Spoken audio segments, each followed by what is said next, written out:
Today I'm going to be sharing with you how I took this dilapidated duplex in Bellingham, Washington, and within a couple years made more than $100,000 in straight profit, and I'm taking that money tax-free and using it to grow my business. As most of you know, my first love is business. However, stocks and real estate is something that I have used to invest the profits from my businesses and allow it to grow, and then take that money and even allow it to expand the businesses even more. And that's exactly what I've been doing over the past couple years. I've acquired more than 20 rental properties across Whatcom County in Washington State, and I'm now actually selling a good chunk of those in order to be able to afford our headquarters. Now, there's been someone in the comments saying that I am a sham and all my businesses are failing because the bank won't give us the loan for the headquarters. But for those of you that are actually wanting to learn about business and things like loans and the SBA, the Small Business Administration, here's why. And that is because they have recently changed their building requirements when it comes to new construction for projects that they fund. And 80% of the building has to be occupied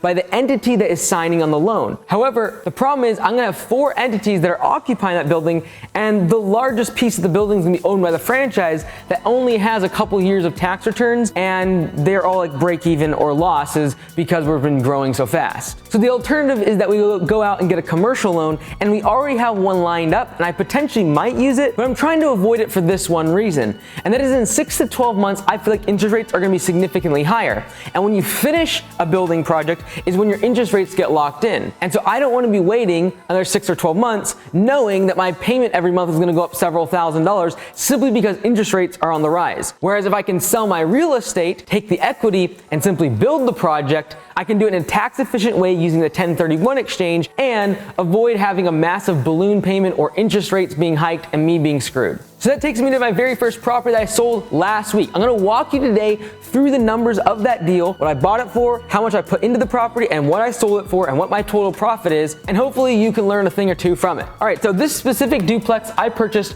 for $617,000. That was the purchase price. Now, it was originally listed actually for $620, then they reduced it down to $600, then they reduced it down to $570, and when they hit $570, all of a sudden that was the right price for it to actually get people's attention. And so now I was in a bidding war, and I actually had to bid all the way up to $617 on this property simply because they finally hit where investors got attracted to it. And that is a key part of negotiation when it comes to real estate, is setting your purchase price not way above and then trying to like find the market someplace, because if it sits on the market for 3 or 4 months in a down market, you could potentially lose a lot of value. Fortunately, the market caught up to them when I purchased this back in 2020, because this was kind of just coming out of COVID. People were just starting to be able to start buying and realizing the real estate market was going to be okay. So as they lowered the price, they eventually hit equilibrium with the market, and then we had to bid it back up to $617. So that was the purchase price, $617,000. Now, at the time when I purchased this duplex, there were 2 tenants inside of it paying $1,250 per month, and then the second one was paying $1,500 per month.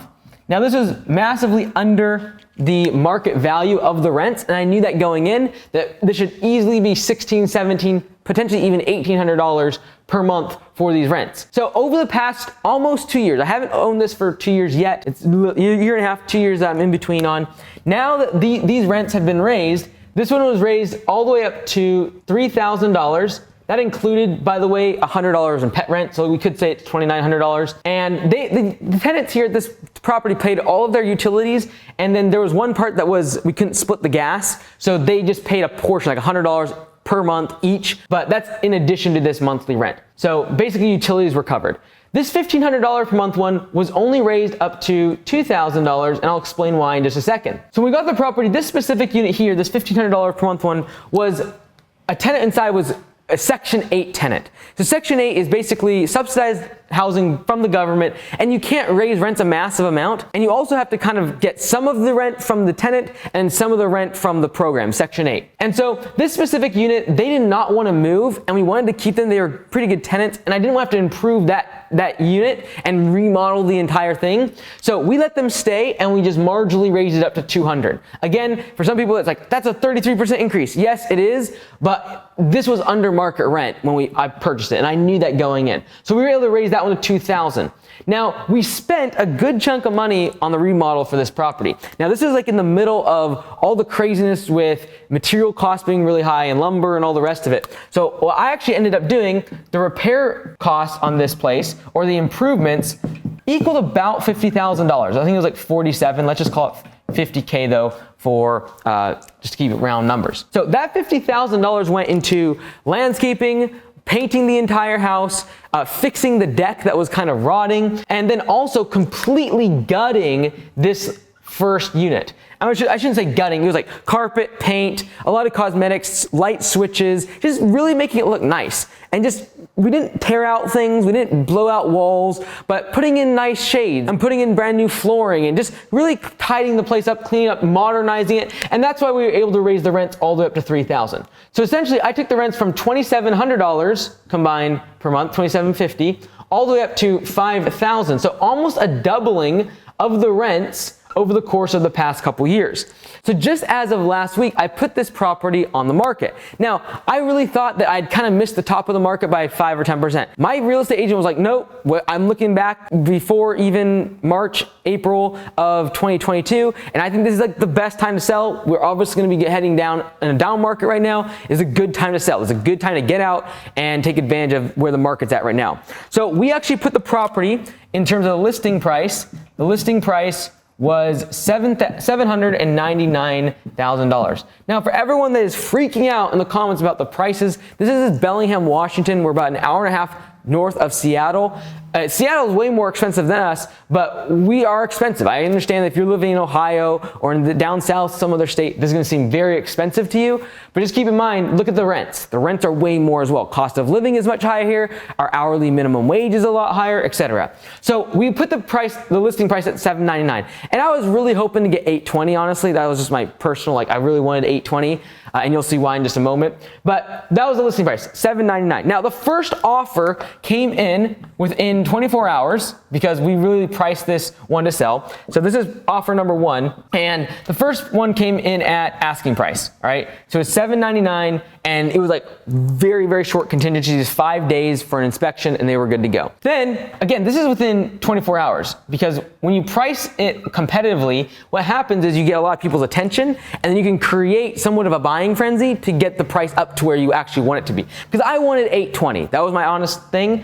And I was like, you know what? If you think it's $799, I know I kind of missed the top of the market, so let's just put $799. Well, this is what happened. Offer two comes in at $825. However, there's contingencies on this specific offer, and the contingency is that they have to list and sell another property, and we don't know what that property is. So it has contingencies based upon another property being sold. So the thing is, this first offer expired within 24 hours. They wanted to move on it quickly, and that's what happens usually when you do an aggressive listing price, is people want to move on this quickly because they know other people are going to get involved. So second offer comes in, $825. Of course, I want that.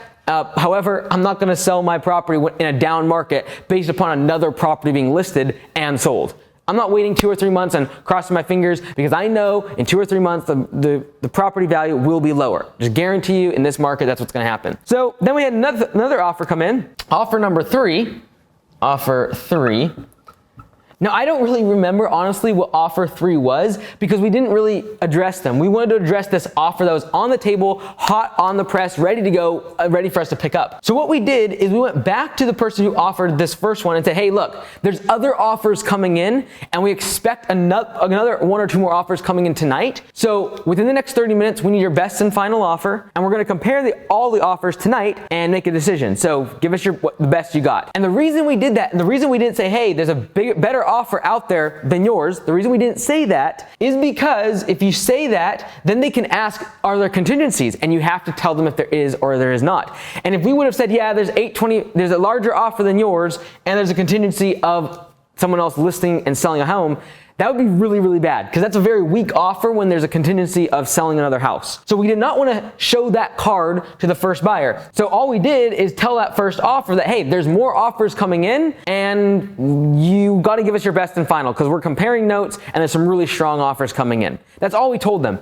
So what did they do? They went ahead and they offered $830 plus $11K escalation clause. So an escalation clause is basically where it's like, hey, look, I am willing to pay, and this is what they said, they were willing to pay up to $866,000 for this property. And so they said, hey, we're gonna offer $830,000 with an escalation clause up to $866,000 if there's any competing offers that you can prove to us are valid. So what that means is if anyone comes in and offers, in offer 3, offer 4, whatever, and it's below 866, they are willing to go up to 866, and if there's an offer that's lower, then they'll beat it by $11,000. That is what an escalation clause is. Now, some people are like, well, why wouldn't you do like a $500 or $1,000 escalation clause? A lot of times it shows that you're a bit of a rookie and you're not respecting the seller. And so I've always done $10,000 or $15,000 escalation clauses as well. It's very common, at least $5,000, just a bit of a pro tip. So they did $11,000 escalation clause. So then what happened is offer 3 came around, offer 4, there's another offer that came in for $830. So what did that do? It pushed offer 1 automatically to what ended up becoming our selling price of $841K, because someone else offered $830, therefore they get pushed up to $841. So that was the final selling price of the property. So now let's break down some of the numbers and actually look at what we made on the deal. All right, so I purchased the property for $617, and I got a loan on the property for approximately $450,000. Again, the thing that kills me about selling the real estate right now is the fact that this debt was great. I think it was like 4% or 4.25%, and you can't even touch that right now. It's like 7.5% mortgage rates. It's insane. So I hate selling right now. Honestly, I would love to keep my real estate because I really believe in the long run it'd make me more money. However, I really don't want to do duplexes anymore. I'm thinking 30, 40, 50 units down the road. There's not enough juice for the squeeze when it comes to these smaller properties for me as of where I'm at right now in my business. So I got a loan for $450K, put down 25% on conventional loan, and on the actual purchase price, so I got $617, then I got $50K. So in terms of what I actually have into the property with equity and everything, $667,000 in kind of like the aftermarket repair value after I put in my improvement cost and the purchase price.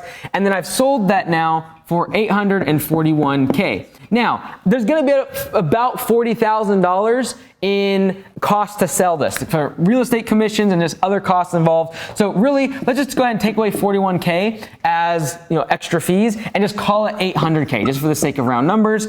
And so really what's happened is I have made, after all of the extra fees, etc., just from the equity side. Now, what I'm not taking into account here is the fact that we were able to cash flow on this property by about $1,500 every single month in terms of cash flow, just from the rents. I also paid down the principal of the loan by about $20,000. Aside from all of that, I'm walking away with approximately $133,000 as my final profit on this deal. I'm going to be taking a 1031 exchange, it's called, on this and rolling it into another real estate deal, which is going to be the headquarters for Augusta Lawn Care. Now, this is just the first property because as I speak right now, I have 3 more duplexes on the market and I have more to sell.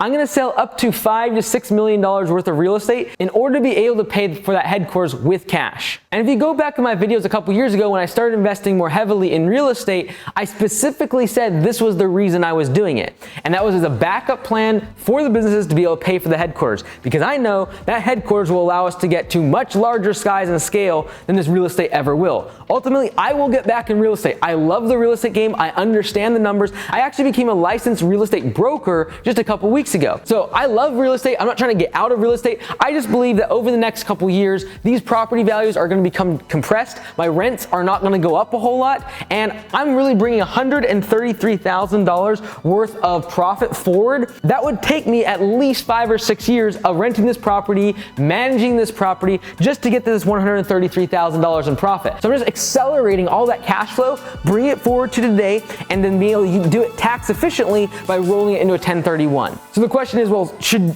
you sell your real estate right now? Probably not. Most real estate, if you hold it for 10, 15, 20 years, does really, really well. And this property would continue to cash flow. The rents would probably marginalize for the next couple of years and then come back once the recession kind of is past. But ultimately, I'm not going to wait around. I'm going to accelerate that cash flow that I'll get over the next 5 or 6 years, bring it forward to today, and then take that money and go build something that I think has much larger potential in Augusta Nation.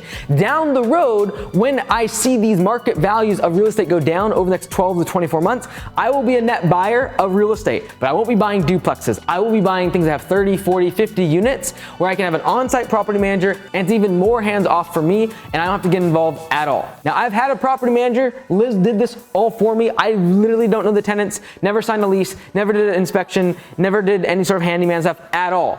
However, when you're only making about $1,500, $1,600 per month in cash flow, the juice is just not worth the squeeze for where I'm at currently in my career. Duplexes were a great place for me to get started. I have 5 or 6 of them, 7 of them, I don't know. But I have quite a few of them, and I'm now trying to offload them while I still have plenty of equity in them, tax efficiently move them into a better real estate product, and then when the time comes, when there's great opportunities, when I feel like the market's going to really have a hard, rude awakening in 2023 and into 2024, I'll be buying real estate for a discount, and I'll be able to do it for real estate that actually makes sense for me, that's large enough, has much more scale, and is actually going to move the needle for me in my personal finances. So stick along for the ride, because over the next few weeks, I'm going to be selling a lot more real estate, millions of dollars worth of real estate. I'll try to give you guys the numbers as much as possible, and I look forward to sharing that knowledge with you, and hopefully you can use it in your business, your personal finances. Check out the links in the description, MBA for entrepreneurs. Next month, I'm gonna be creating a module about investing beyond business in things like real estate and the stock market, something I'm gonna be working on throughout November and December